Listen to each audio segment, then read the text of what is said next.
USDJPY is expected to rise with shutdown, boosting Fed rate cuts.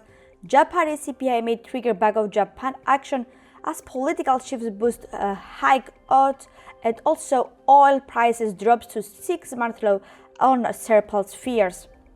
So hello everyone and welcome back to this WTO video, and we're going to have a look at dollar yen, JP225 index and WTI crude oil.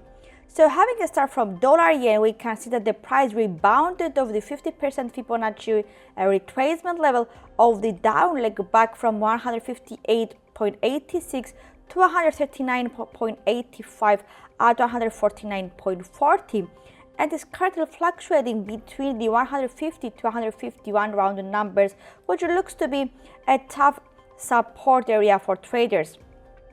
Now, if the market overcomes this barrier here, then it may revisit the 61.8% Fibonacci at 151.65 and the 8-month peak at 153.20.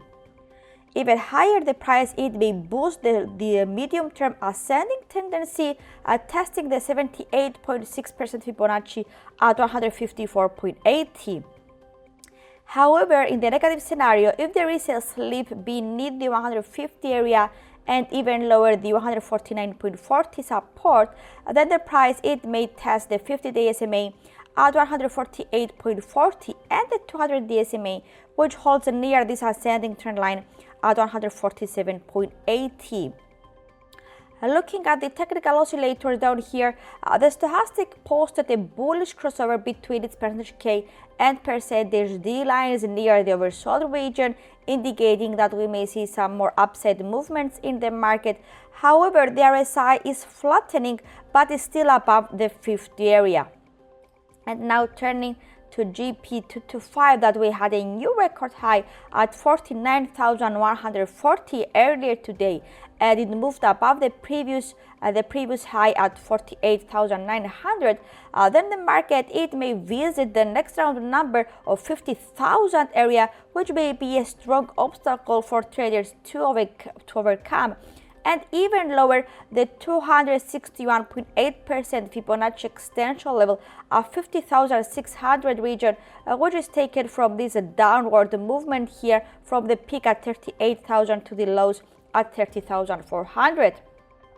Now, if we see a bearish correction, the first support may come from the 20-day SMA at 46,700, ahead of the next support at 45,090, which is also near this medium-term uptrend line.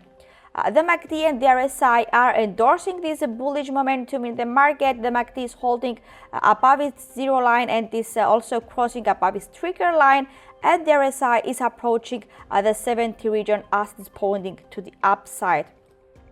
Now, as we're going forward to oil prices, and we can see that the market is holding slightly above the almost 6-month low at 56.58, but the current view is still bearish, and we may see the price creating a new lows anytime soon, with the next support region from 55.17, which is the 4-year low, and the 55.60 support to be the next obstacles to have a look at. Now, if we see a rebound around this region, then the price it may test the resistance between 60.13 and 60.60, ahead of the 20-day SMA at 61.40 and the 50-day SMA at 62.80. Now, to switch the outlook to a more positive one, we have to wait to see a break above this short-term downtrend line and the 200-day SMA, which lies near the 66.13 region. Now, looking at the technical oscillators, the RSI is sloping to the downside near the 30 area. The stochastic is flattening below the 20 level, so both of them are suggesting that the bias is currently neutral to bearish, so we may see the market breaking below the almost 6-month low. So that's all from me. Thank you for watching and have a great day.